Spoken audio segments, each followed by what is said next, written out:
Sophia Rossi didn't like me. That was fine. As long as I liked her, that was all that mattered. Sophia and I hadn't known each other since we were kids, growing up in the same gated community in Emerald Bay. You could almost call us childhood sweethearts if you squinted. If you ignore the years we spent in diapers, I'd been in love with her for over a decade. But Sophia Rossi didn't love me back. The person she was hiding in her heart was Leo Martinez, a scholarship kid. The year we turned 18, the Rossi family's company was suddenly facing a crisis. Looking across the entire Los Angeles area, only my family had the resources to help them weather the storm. The night before, I'd overheard my parents talking. They were planning on investing in the Rossi's company. They were just waiting for the right moment to maximize the benefits for our own corporation. The next day, I cornered Sophia in an empty hallway near the lockers. With a loud slap, I pinned her against the wall, mimicking a scene from some over-the-top movie.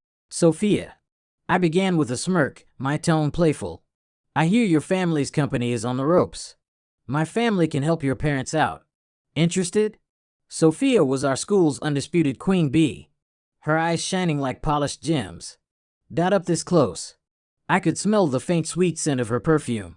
I couldn't help but crane my neck and take a greedy whiff, feeling like the obsessive, villainous rival in a TV drama. My move made her uncomfortable, but she pushed down her annoyance. "Wyatt, can you really get your parents to help my family?" she asked, her voice soft.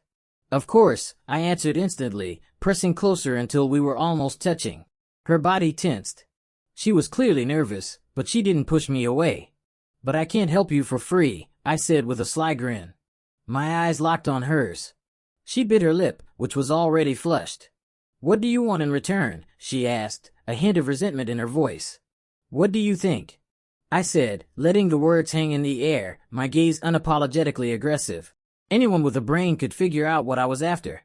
Sophia understood perfectly. After a few seconds of silence, she took a quiet breath, her expression hardening with resolve.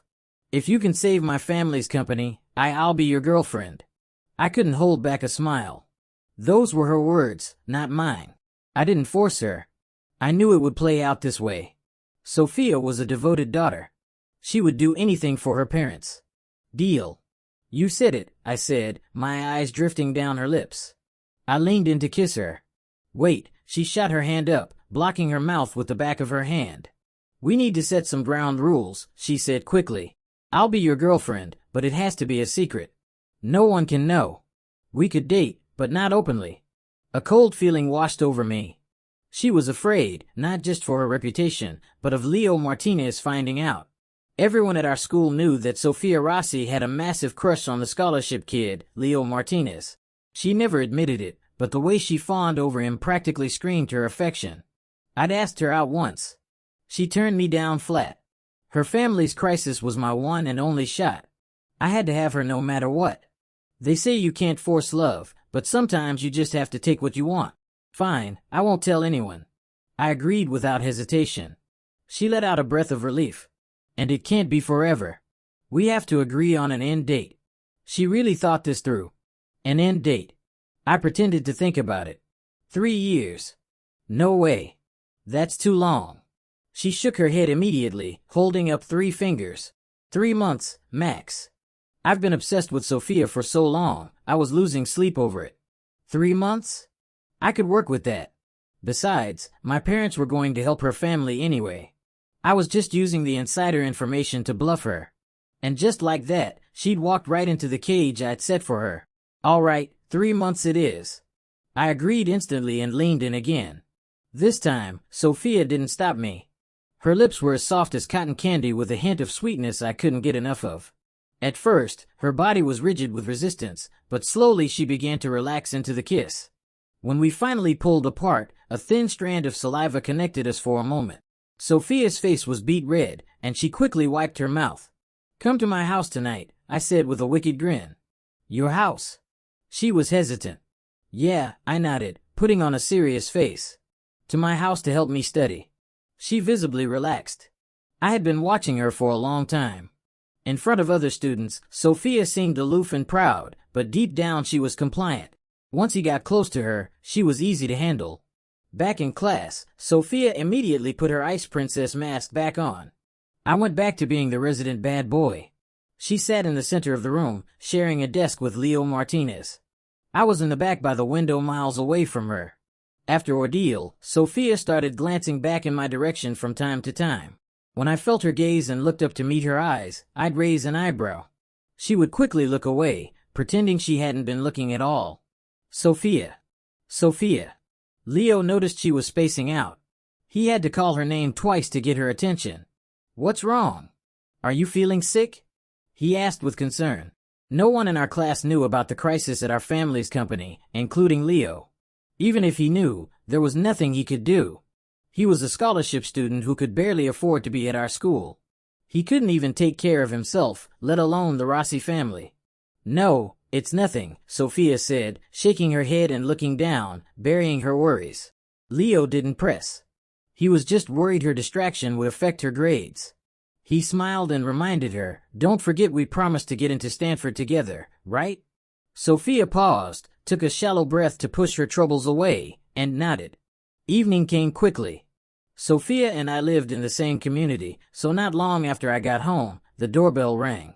Our housekeeper, Maria, answered it. A moment later, Sophia walked in behind her wearing a white blouse and a plaid skirt, a backpack slung over her shoulder. From her slightly curled hair down to her red and white sneakers, every detail was perfect, screaming of a pampered, privileged life. The thought of being alone with her made my heart race. I got up from the couch and in front of the housekeeper drawled to my room to help me study. I walked over to Sophia, took her hand, and led her to my bedroom.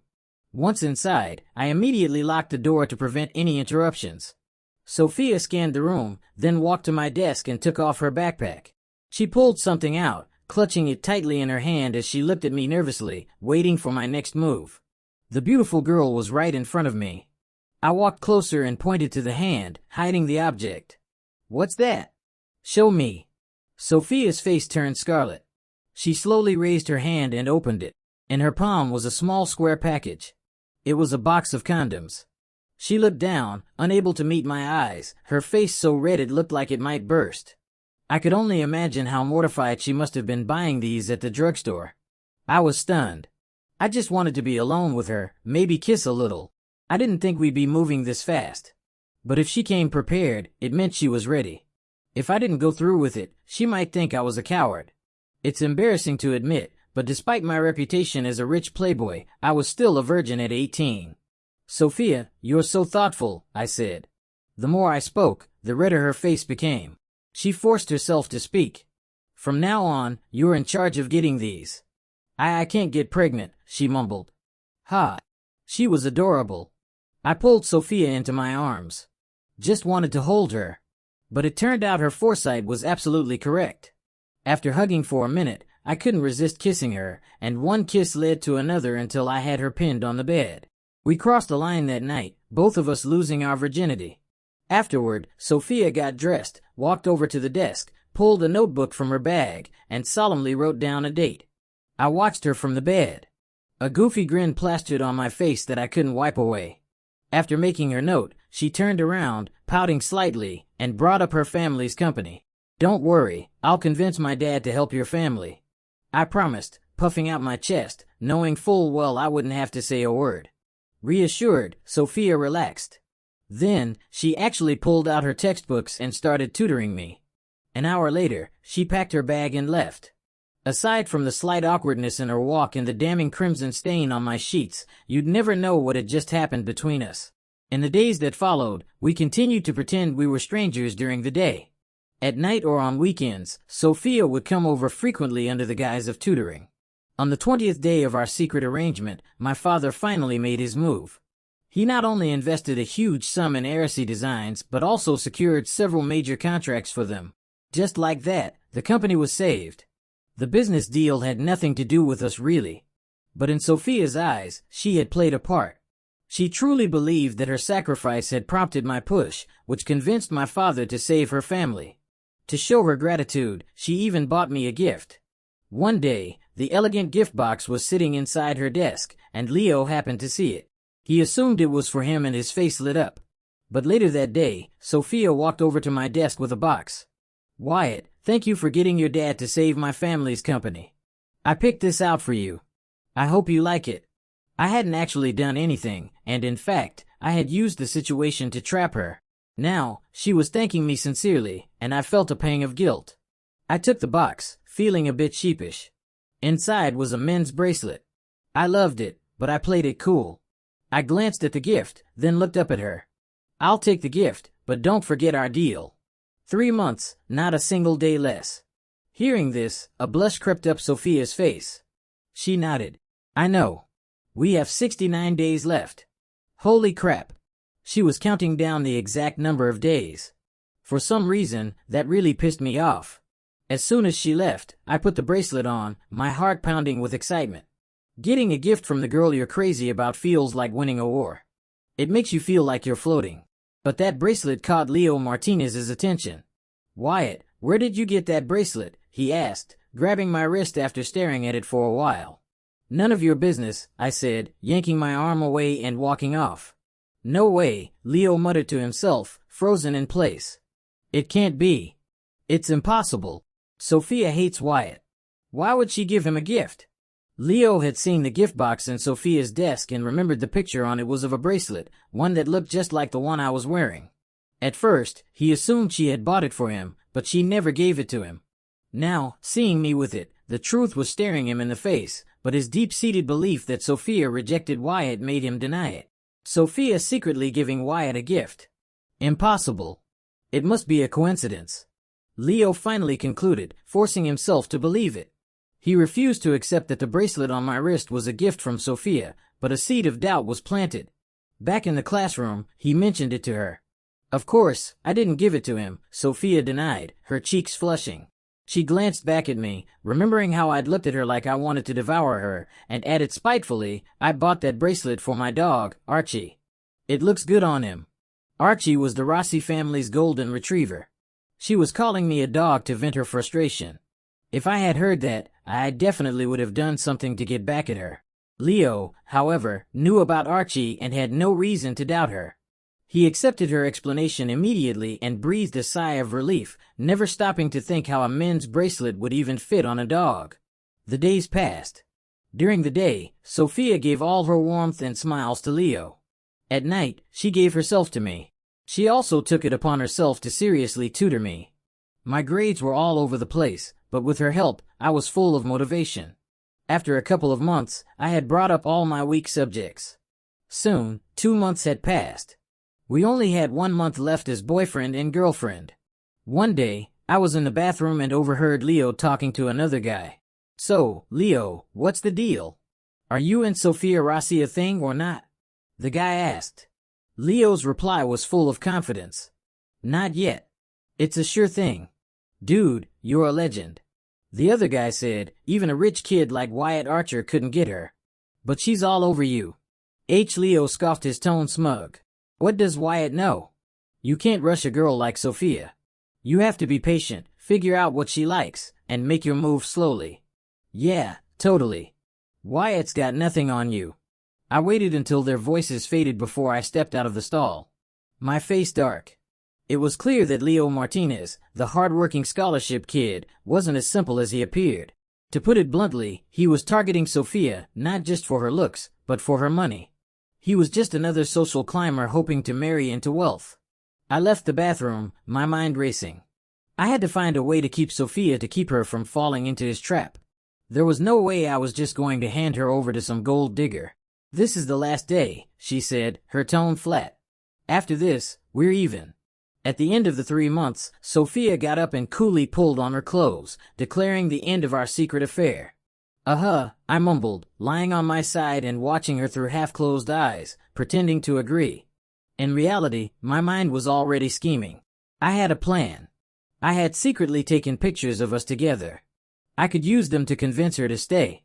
It wasn't exactly moral, but it was practical. For the next few days, we didn't see each other alone. Then one afternoon in the cafeteria, I saw her and Leo leaving together. I got up, followed them, and accidentally bumped into her. As our eyes met, I gave her a look loaded with meaning. Sophia understood. She pursed her lips, then turned to Leo. You go on ahead. I need to run to the restroom. I can wait here for you, Leo offered as they were practically joined at the hip at school. Don't, Sophia said, shaking her head firmly. She gave him a gentle push. You know how long girls take in the bathroom. Just go back to class. After sending Leo on his way, Sophia followed me. I led her to a secluded corner of the campus and once again pressed her against the wall. What do you want? She asked, her voice calm. This time, she wasn't flustered by my proximity. I didn't answer at first. I just leaned in to kiss her. No, she said, shoving me back with surprising strength. We're done. From now on, you are not allowed to touch me. I laughed, pulling out my phone. I found the intimate photo of us tangled together and held it in front of her face. Sophia, what's this? Her eyes widened in panic. You bastard. You took a picture. I put my phone away. You wouldn't want our classmates to see this, would you? I said with a sly smile. The threat was clear. She wasn't stupid. The truth is I was bluffing. Even if she said no, I would never have leaked that photo. The sight of her in that intimate moment was for my eyes only. But Sophia didn't know that. All she saw was a despicable person using a secret photo to threaten her. She was young and couldn't see any other way out. Terrified of the picture getting out, she felt helpless. After a moment, she took a deep breath as if accepting her fate. She closed her eyes and tilted her face up, puckering her lips. A soft huff of air escaped her nose. A small token of her immense dissatisfaction. Her long eyelashes fluttered. She had surrendered, her body going limp as if I could do whatever I wanted. Like hell, I was going to be polite. I leaned in, my nose brushing against the clean scent of her hair before our lips met.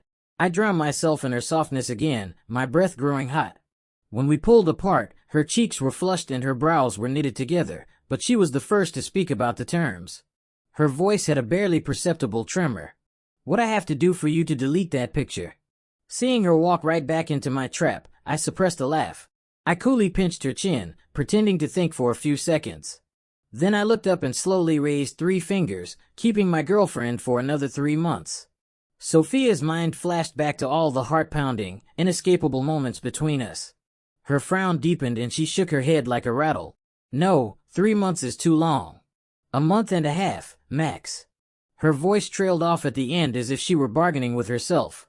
Nope, I shot back, rubbing her soft chin with my thumb. 2 months, that's my final offer. 20 days. I really can't do any more, she pleaded, biting her lip. I saw the redness in the corners of her eyes and my heart softened for a second, but I held firm. We finally settled on 1 month. She sighed in relief while I celebrated silently. 1 month was more than enough time to wrap her around my finger, even tighter. Sophia didn't realize it yet, but she was never going to get away from me. For the next month, she went back to come into my house to tutor me. Our parents knew about it, and both families couldn't have been happier. In their eyes, we were the perfect match, the heir to the Arch of Fortune and the daughter of the Rossi family. We were the golden couple, and they were just waiting for us to get together. My mom especially adored Sophia. Every time she came over, she would hold her hand and fuss over her. She'd even scold me in front of her. Sophia is such a sweet, sensible girl. If you dare bully her, you'll have me to answer to. Hearing that, Sophia's eyes would light up as if she'd found an ally. She'd secretly stick her tongue out at me. A perfect mix of cute and proud. In private, she'd tug on my sleeve and complain. Your mom said you're not allowed to bully me, but you're always such a pervert. I couldn't help but laugh. I pulled her into a hug, resting my chin on top of her head. It's only being a pervert if I don't take responsibility. I've already picked out names for our kids. How is that not responsible? You're talking nonsense, she sputtered, looking up at me with wide, indignant eyes. Her cheeks puffed out. She looked like an angry little bunny. Seeing her like that melted my heart, and I pulled her in for a deep kiss. She struggled slightly in my arms, but she didn't really push me away. Even the pressure of her fingertips felt like she was giving in. One night, Sophia was sitting at my desk, the lamplight stretching her shadow across the wall. She was chewing on the end of her pen, a flicker of resentment in her eyes as she calculated the remaining days in her notebook. 13 days left, she muttered to herself as if giving herself a pep talk. Just 2 weeks, I can get through this. By now, her body had grown accustomed to mine. The initial resistance and shame had slowly morphed into an unspoken familiarity. Even the stiffness when we were in bed together had softened. She kept hoping that once this deal was over, she would be free of me for good. But she had no idea that I had no intention of ever letting this deal end. On the final day, she met me in a secluded spot demanding results. "This is the last day. You have to delete the photo like you promised." "Okay," I said, nodding seriously. I took out my phone, unlocked it, and right in front of her, deleted the picture. I could see the relief wash over her as her shoulders sagged. But the next second, I opened my photo gallery and swiped to a new picture. It was another one I had taken when she was dazed and lost in pleasure, her eyes glistening. "Sophia, that one's gone. Now, let's talk about this one." Sophia's face went from pale to crimson. You're shameless," she gasped. She never imagined I would pull a stunt like this. One photo was deleted, but there was another. And after this one, there could be a third, a fourth, a fifth, an endless supply. In that moment, she finally understood. She had fallen into a trap I had dug for her, and she was never getting out. So, tears began to stream down her face. She collapsed onto the bed, her shoulders shaking. All you ever do is bully me," she cried. "Hey, what are you talking about?" I said gently, pulling her into my arms and patting her back. "I would never bully you. I can't stand to see you hurt." Then will you please let me go?" She begged through her tears, her arms around me loosening slightly. My answer left no room for hope. I whispered into her ear, enunciating each word. "No way." Those two words made her cry even harder. I didn't say anything else. I just leaned in and kissed her, tasting the salt from her tears. I kissed them away from the corners of her eyes, from her red, swollen lips. After a while, her sobs subsided and her body went soft in my arms that we held each other just like we always did. Sophia closed her eyes, long lashes still wet with tears, seemingly resigned to her fate. But then her fingers tightened on my shirt, and I felt her jaw clench. She was going to bite me, but just as she applied pressure, she relaxed. She couldn't even bring herself to hurt me. I knew then what I had known since we were kids.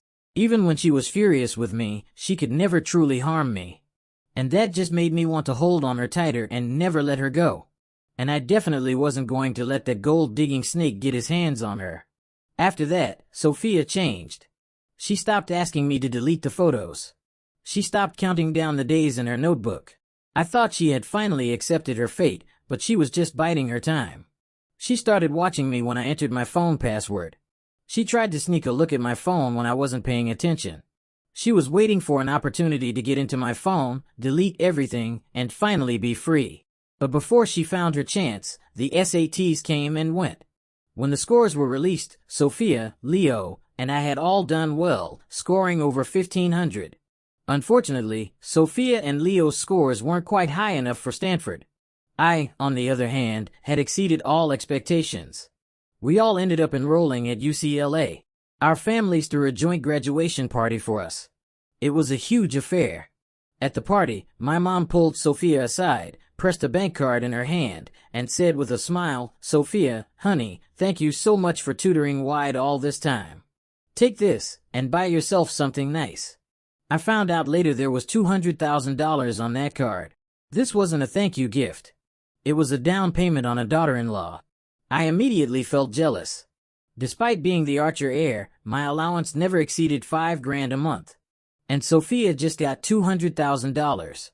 When no one was looking, I pulled her into a quiet hallway and snatched the card from her hand. "I'll hold on to this for you. Don't want you losing it or giving it to someone else." I was terrified she would give the money to Leo. I'd heard he wanted to study abroad but couldn't afford the tuition. That money was for Sophia, and there was no way I was letting her use it to support another guy. Besides, I still had leverage over her. She wouldn't dare defy me. "Your mom gave that to me. What gives you the right to take it back?" Sophia's eyes welled up with tears, and she glared at me like a kitten whose food had been stolen. "The right of being your man," I said, stuffing the car in my pocket. "Besides, when have I ever let you go without?" She turned her face away, pouting. Besides bullying me, is there anything else you know how to do?"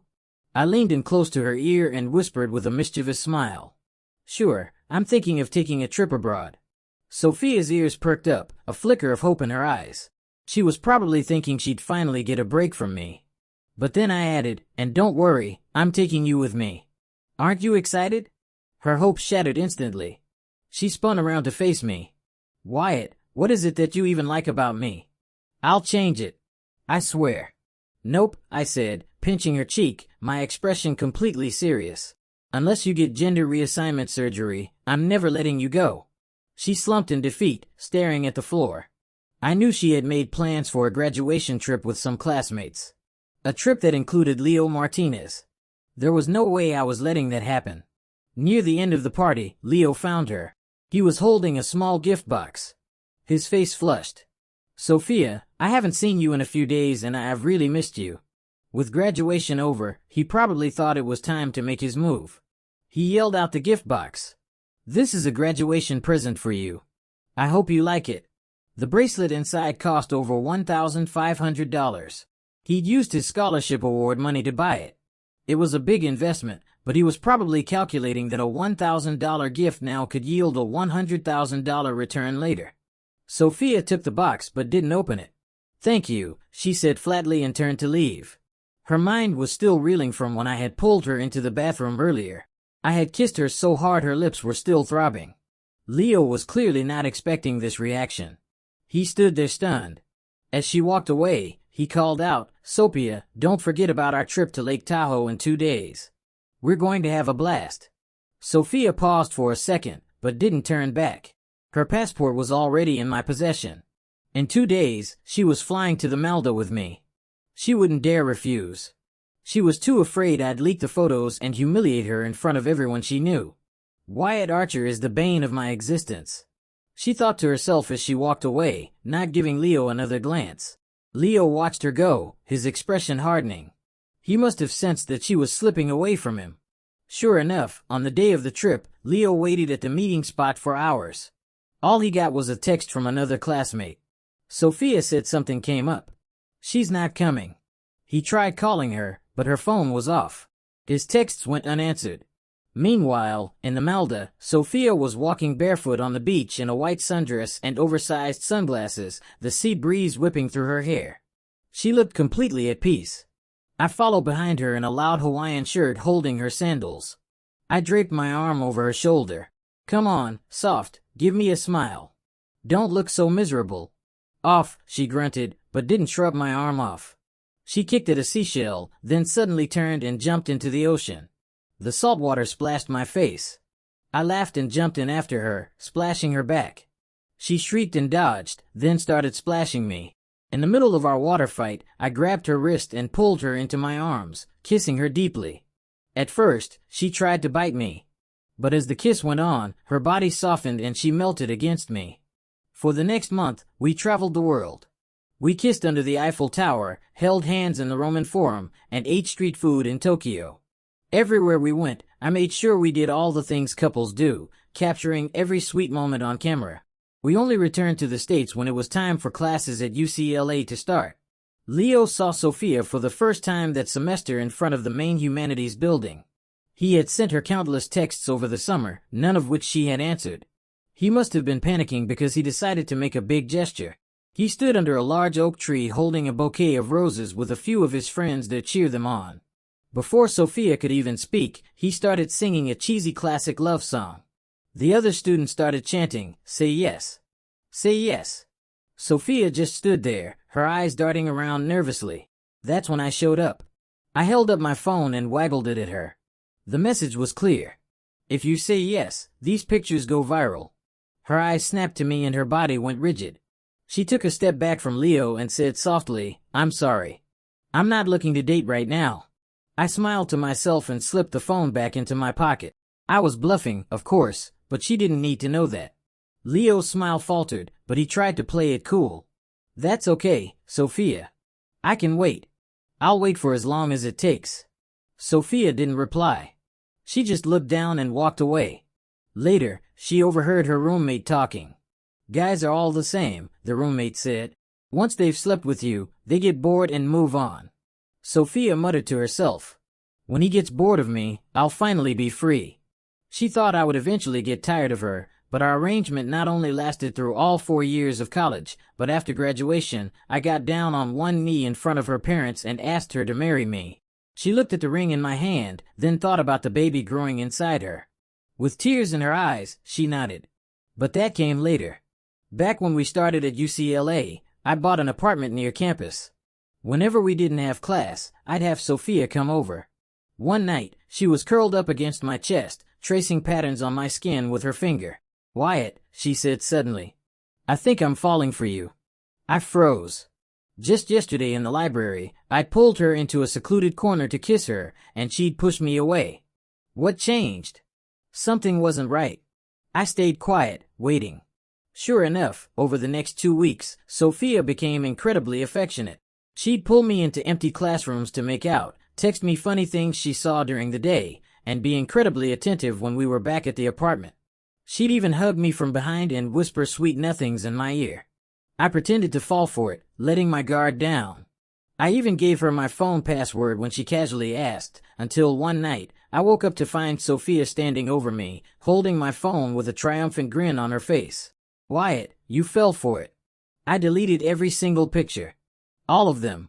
"From now on, you have nothing to hold over me," she declared, tossing the phone onto the bed as if a massive weight had been lifted from her shoulders. I just looked at her, giddy with her newfound freedom. I wasn't angry. I got out of bed, took her hand, and led her to a storage closet she'd never been in before. Did she really think it was over? I opened the door. The scene inside made her freeze. The walls, the shelves, even the tables were covered with pictures of us. There were photos from the Malda, from Paris, from Rome. And there were countless others, the intimate one she thought she had just deleted. Every single one had been printed out and neatly displayed. "Why? Why did you print all of these?" Sophia's voice trembled. She reached out to tear one down, but I stopped her. "That's not all," I said with a smile. "I have backups of everything on hard drives at my family's house." "You think you could delete all of them?" The color drained from her face. She leaned against the wall, speechless. I never told her that I knew she was trying to get my password. I was just curious to see how far she would go to escape me. I never expected her to pretend to be in love with me, just to delete those photos. But it didn't matter. I had a lifetime to make her understand that my feelings for her weren't a threat, but a promise. For 4 years, no one knew we were living together off campus. By day, she was the untouchable campus beauty. Occasionally seen eating with Leo in the cafeteria or studying in the library. But at night, she would be at our apartment in my pajamas, curled up on the couch watching movies with me before we went to the bedroom to continue our tutoring. She slowly got used to my possessiveness, and our lives became intertwined with countless shared habits. One evening, Sophia, Leo, and I all ended up at the same mixer. When Sophia arrived, she instinctively bypassed several other students and sat down in the empty chair next to me. Leo followed and sat on her other side. He kept glancing over, trying to rationalize it. "It's nothing," he was probably telling himself. Sophia would never like Wyatt. She just sat with him because they went to the same high school. Sophia had made a close friend at UCLA named Chloe. Chloe had a bitter crush on me and had added me on social media. She sat down on my other side. During dinner, I noticed Sophia shooting glances at Chloe, who in turn kept encouraging me to drink. Something was up, and I was right. Chloe did like me, and she had confessed it to Sophia. Seeing an opportunity, Sophia encouraged her to make a move on me. It was her idea to get me drunk, hoping Chloe would take me back to my apartment. Maybe in a drunken state, we'd sleep together. With a new girl in my bed, she, the old one, would be discarded and she'd finally be free. But even as she rooted for Chloe, her subconscious actions betrayed her. When a tiny crumb of food stuck to the corner of my mouth, Chloe, who had been doing on me all night, didn't notice, but Sophia did. Instinctively, she grabbed a napkin and gently wiped it away from me. It was a habit we developed over the years. Only after she'd done it, under the shocked and confused gazes of Chloe and Leo, did she realize what she'd done. Who casually wipes food off a guy's face, unless they're intimate? Sophia had no explanation. She just gave Chloe an awkward laugh, trying to play it off. She was screaming internally.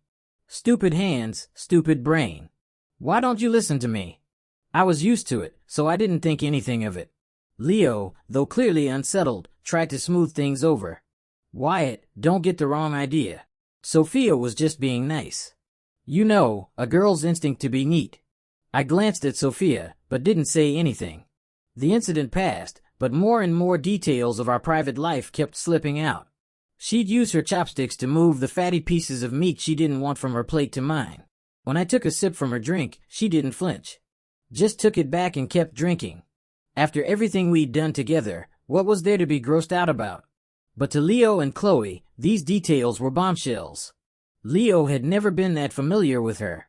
But with me, these moments happened so naturally, as if we were a long-term couple.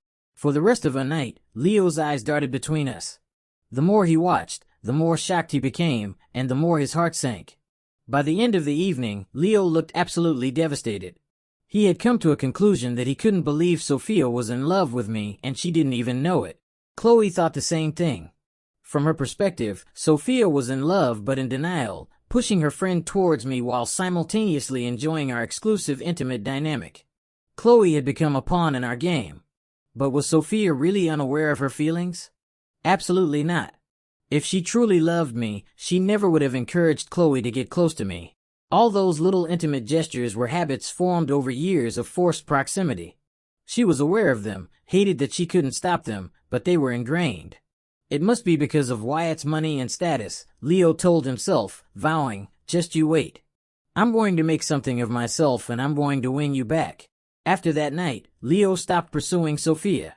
He threw himself into his studies just like in high school, preparing for the civil service exams after graduation. But making it big isn't easy.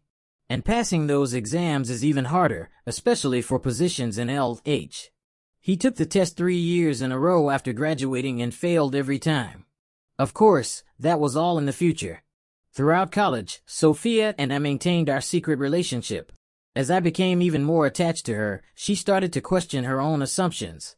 They say guys get bored after they sleep with a girl, but why? It's not like that at all. After 4 years, not only was I not bored, but I was more in love with her than ever. She was gentle, beautiful, with an amazing figure. She could be blunt, but she had strong principles. She was the ideal woman for any man, and I was her only exception. Around me, her principles vanished, and her boundaries were constantly broken. At our apartment, she was completely herself. She'd playfully stick her toes in my face or aim her farts at me like they were toxic gas bombs, then giggle. Of course, whenever she did that, she would lose all her human rights and be thoroughly punished by me.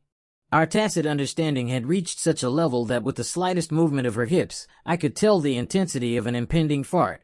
Then, just before graduation, something terrible happened. She was pregnant. Sophia was not the type to sleep around. The baby was without a doubt mine. She stormed into my apartment, clutching the doctor's report, and slapped it against my chest. "What is wrong with you? Couldn't you have been more careful?" she accused, blaming me for the unplanned pregnancy. She didn't know I had done it on purpose. "So, you're pregnant?" I said, glancing at the report, my tone casual. Sophia was furious and embarrassed. "Is that all you have to say? Just because it's not your body, you don't care." "That's not it," I said, shaking my head. I pulled her into a tight hug and said slowly and seriously, "Sophia, what I mean is, let's get married." Her expression went blank. She was completely stunned. Married?" she stammered. "Yeah," I nodded gravely. "Let's get married and have this baby." Sophia had come looking for a fight, and she'd gotten a marriage proposal. Marriage was a word that had never crossed her mind. It was all too sudden. You have to give me some time to think," she said, panicked before running out of the apartment. But I didn't give her any time. By that evening, both our families knew. My parents and I went to meet with hers. Sophia was there looking like a ghost. I stood up in front of everyone and declared the baby is mine. I will take full responsibility. I want to marry Sophia. I was desperate to make it official to give us both a proper title. Her father was ecstatic. He slammed his hand on the table. "Good. As long as you admit it, I'll make the decision for Sophia. We'll pick a date and you two will get married as soon as possible." My parents, who already loved Sophia, were thrilled. By the time the wedding date was set, Sophia finally found her voice, whispering to her dad. "Dad, I'm not ready." "What's there to be ready for?" her father said, gesturing toward me. "You've known Wyatt your whole life. You can't go wrong marrying him." Sophia was a beautiful daughter and never went against her parents' wishes.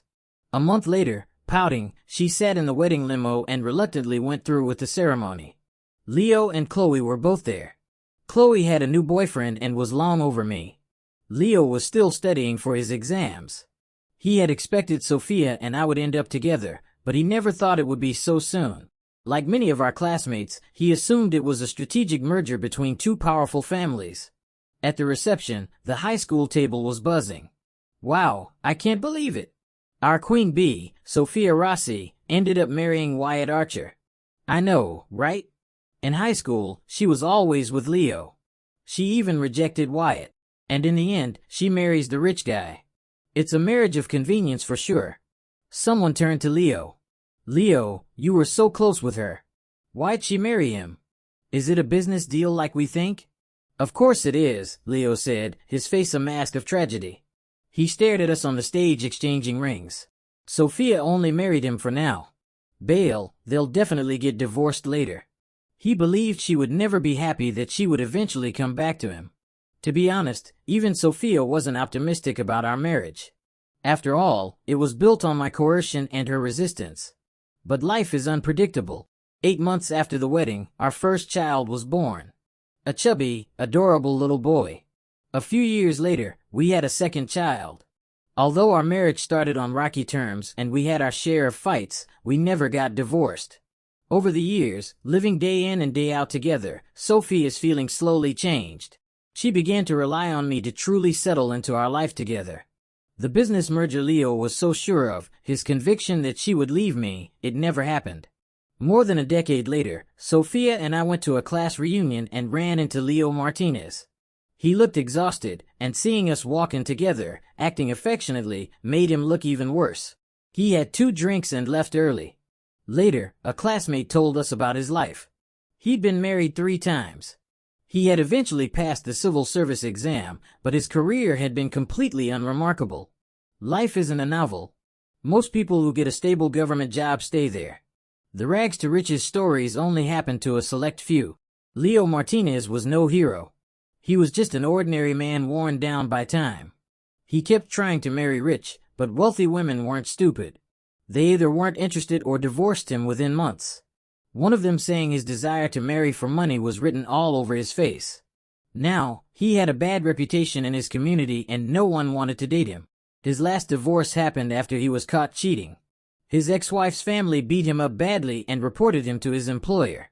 He lost the stable government job he had worked so hard for and was now delivering for DoorDash to make ends meet. After hearing the story, Sophia turned to me, slipped her hand into mine, and squeezed it tightly. Her eyes were filled with a deep, unwavering love. They say time reveals a person's true character. In that moment, Sophia was filled with gratitude. Gratitude for my coercion, for the forceful love I'd shown her all those years ago. It was because of me that she had avoided a disastrous fate. If it hadn't been for me, she would have likely ended up entangled with Leo Martinez, just another one of his 3 unhappy ex-wives.